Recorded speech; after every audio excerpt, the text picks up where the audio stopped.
let's talk first about what I said at the top about the Middle East and the ceasefire. Is it on? Is it not off? Trump dropping the F-bomb at these two out of frustration.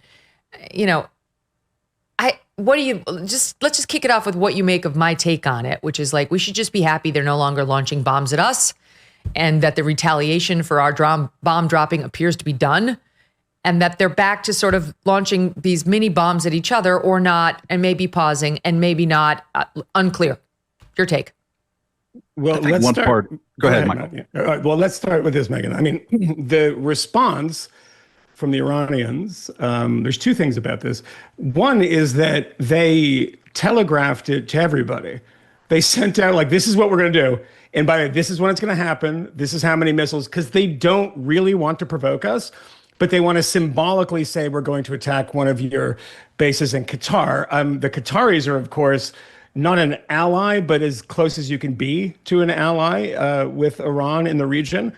And the Qataris, by the way, responded by shooting them all out of the sky and saying, well, we leave open the possibility to respond to this, which was pretty remarkable. So what they did was what they could do, which was not much. So that's pretty reassuring. As you pointed out, Megyn, down the road, we'll see what happens. The Iranians have been hitting Americans and American citizens and American military targets since 1979, from taking hostages the second they took over in the American embassy in Tehran in 79.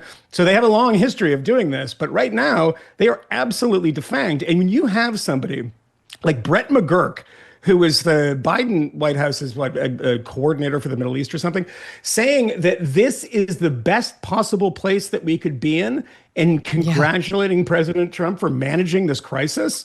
Good Lord. I mean, talk about, when you're getting Brett McGurk to say you're doing a good job, these are people that never say anything positive about Trump. And one final thing is that I think you're absolutely right about something that I, for one, who have been incredibly critical of Trump. I mean, the podcast has been incredibly critical of Trump for where we think he deserves it. I'm been praising him for this, but I think that you're right in the thing that people don't understand. You have to keep so many people in the Middle East on board. Everyone is pointing out that so many of these countries in the Middle East, like the Saudis, like the Qataris, and like the Jordanians, are quietly saying go Trump, but not doing it publicly because they have a restive population that are not huge fans of the Israelis. That moment when he's like, these guys, they don't know what the fuck they're doing, which is like, I don't know exactly what he's saying, but when he's telegraphing to those people that, look, we're going to criticize Israel too. We're not on board entirely. You guys have been lovely and quiet about this, not criticizing us. We're going to kind of reciprocate. I think that was is he mad at Netanyahu? But as you pointed out, Megyn, that was a response to the Iranians breaking a ceasefire that, first of all, everyone said that they didn't really agree to and then said that they did. But I think that was definitely a wise decision. Because of the way Trump presents so many things, we just tend to think that he's flying the seat of his pants and just, kind of ad-libbing. I think that stuff is very well calibrated to say, let's throw a little dart at the Israelis, make sure that everyone understands where we are here. We're not doing this on behalf of Israel, but on behalf of us and for you guys too in the Middle East who actually don't love the Iranians.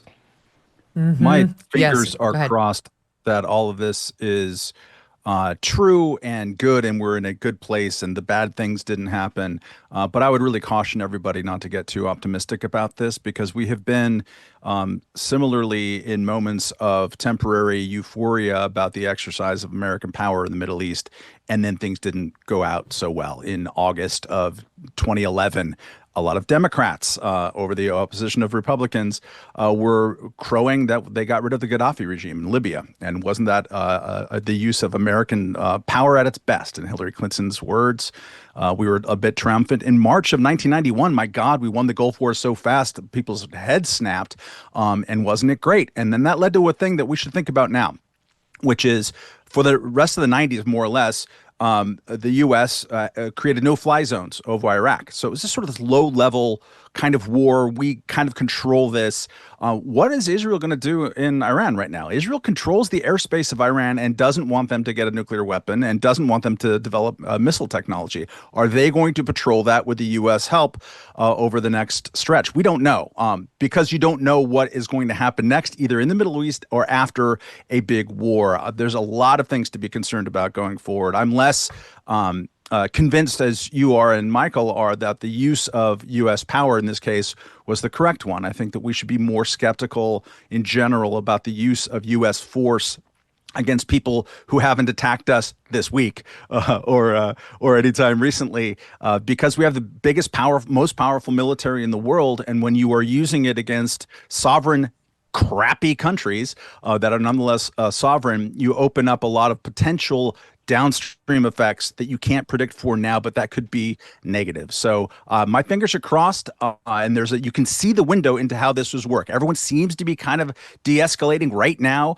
It's possible that the mullahs are so terrified that they are willing to make some kind of deal to protect their survival. They don't have allies, really, and that's where are their friends? Not many friends. And Israel, I mean, you're a little bit pessimistic, Megyn, about the state of Israel or its ability. Israel has absolutely, not absolutely, but has very impressively defanged the ring of fire, and I know that's a mixed metaphor, around it that Iran has created through proxies over time. It's been kind of an amazing tactical success on their part. So fingers can be crossed on this, but I'm not optimistic. I'm not skeptical about Israel's ability to fight, not even a little. I'm skeptical about the prospects of a lasting ceasefire in the Middle East, that Israel will stand down, that Iran will stand down, that one of Iran's proxies will remain down. Like, someone's going to keep launching bombs into Israel, and Israel always responds. That's what I'm saying. Like, I know Israel can do it. What their military's done over the past couple of years has been spectacular. It's been actually, I mean, I'm not endorsing the level of, death. I'm saying they're very, very competent at killing their enemies. That we've seen.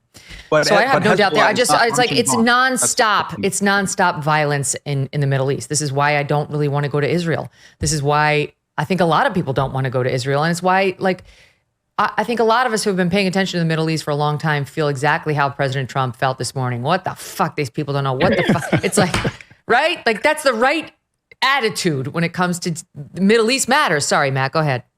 No, just that they've defanged Hezbollah from firing those 100,000 rockets over the northern border. That's a huge change. Hezbollah is a completely Iranian-created subsidiary, and they're like, we're going to sit this one out. So that's a sign they have actually made progress in having fewer missiles go at them, even though they had missiles kill people yesterday. I mean, progress in this part of the world is awkward and incremental at best, but there has been meaningful progress. And I'm a little bit surprised here because I think I might be not the least skeptical person about whether or not the Trump administration made the right decision. It seems like they made a pretty pragmatic calculation that at this particular time, given the pressure Iran was under, given the fact that they didn't have anyone who was likely to come to their defense here, that the Americans could sneak in and carry out a pretty devastating attack on these nuclear facilities that have long been a concern. And it is not yet clear how effective those bombings were, and we'll learn more about that in the days and weeks to come, we hope. But what is pretty clear is that there was a concerted effort on the part of the administration to broadcast to Iran, this could be it. And that message was well received by the Iranians, and even the kind of calibrated use of profanity this morning, because it did seem like a pretty deliberate choice on the president's part. The fact that he's directing some of the criticism at Israel as well. I mean, they seem to be navigating this very difficult situation pretty well. All of that said, I will say that once it gets to the point where you're lobbing bombs at people as opposed to using the tools of diplomacy, this is I suppose by definition, something of a failure if someone hasn't lobbed a bomb at you already. But they do seem to be making some progress here, and one has to hope for a good outcome. And again, a really difficult, protracted situation that we suspect this is probably an interregnum as opposed to a durable, lasting peace. But it could be a really useful interregnum, and it could very well be the sort of thing that creates substantial problems for the Iranian regime. I mean, it's one of those things where it's like, it's not our job to create peace in the Middle East. It's really not. Right. And it is our job to protect American interests and the American people. And I think Trump, consistent with all those other presidents, as I just went through, citing the Continental piece, and we did some of this yesterday too on the show, believes truly that Iran cannot get a nuclear weapon. They're too crazy. They're too jihadi. They're a little too keen on killing the Western infidels in order to trust that. So given how weak they are right now, Trump's on opportunity, and he took it, and was also given intel, yes, by the Israelis. That's got an asterisk on it, as always, but also by the IAEA's assessment that they'd reached 60% uranium enrichment, and that there had been an acceleration in the number of centrifuges over the past 7-8 months. So he did have data in front of him, and who knows what else. We don't get to see what President Trump gets to see in terms of intel. So I trust him that he thought that it was a valid intelligence assessment, that they were speeding up toward the nuclear bomb. And it makes sense to me too, given how weakened they were. I mean, when you corner an animal, it lashes out. It doesn't usually just fold and ask for peace. It will tend to bite you from that corner. And so it makes sense to me in any event. But the larger question of peace in the Middle East, I mean, like, okay, how many presidents have tried that? Some have gotten Nobel Peace Prizes only for the whole region to wind up and under missile fire again. It's just that's just too big. I applaud him for trying.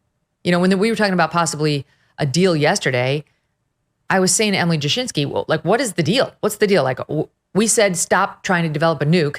They slow rolled us. Then we bombed their nuclear facilities. It's kind of done. We got what we wanted.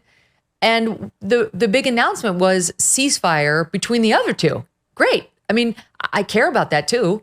But that's really between them, in the same way like the fighting since 10/7 has been between Israel and its many, many haters over there. And on this show, we haven't really covered the day-to-day battles because it's really not America's fight. But look, I understand Israel's our ally, Iran not. Its proxies aren't, but it's really not exactly our fight. We are days away from what has been dubbed by some the Rio Reset, what some worry could be a threat to the US dollar's global dominance in over 80 years.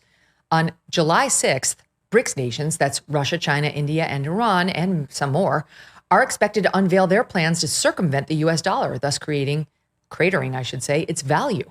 Some report that they've already been laying the groundwork as their central banks have been methodically divesting from the US dollar and US bonds in favor of gold. How can you protect your IRA or 401k from the fallout from this landmark shift? One option is to diversify with gold from Birch Gold Group. Historically, gold has been a safe haven in times of high uncertainty, which is right now. Get a free info kit on tax-sheltered gold IRAs by texting the word MK letters to 989898. July 6th could mark a monumental shift happening among nations that control 1/3 of the world's GDP. Arm yourself with information to diversify your retirement savings. Text MK to 989898 and claim your free info kit from Birch Gold.